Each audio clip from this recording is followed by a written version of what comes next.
Bumuhos naman sa NAIA ang mga pasaherong nakansela ng flights kahapon dahil po sa bagyong Nina. At kaugnay po niyan ay makakausap natin si Manila International Airport General Manager Edmond Real. Good morning, sir. Si Connie Season Good morning, po ito. Ma'am Season. Yeah. Yes, ma'am. Good morning po. Ilang pasahero po ang apektado sa nangyaring kanselasyon ng flight kahapon, sir?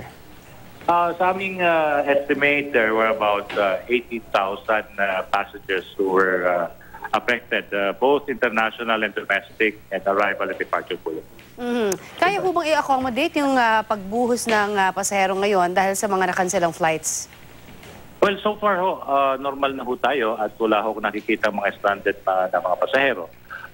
Sa aking pag-iikot ho ngayon, dahil lang ho ako sa Terminal 3, halos lahat ng mga pasahero ron ay may mga flights na ho sila.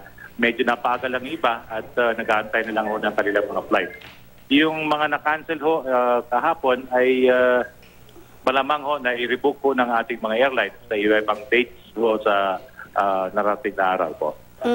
Ano yung proseso para lamang sa kaalaman ho ng mga pasahero, yung pagdadaanan nilang process para ho dun sa mga nakanselahan ng biyahe kahapon?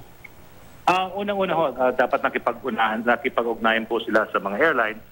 Tapos para mai-book po sila, kahapon ho, marami na ho mga airlines ang nagagawa ng booking doon mo sa check-in counter para ho tugunan yung kanilang panibagong flights na gustong isakay o pagdating ho.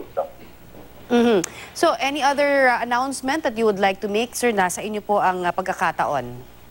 Unang-una ho, in-encourage ko ho yung mga pasahero na kung wala ho silang booking or confirmed flight on a particular day, huwag na ho silang pupunta sa ating paliparan kasi baka mas matagal pa ho silang maantala rito.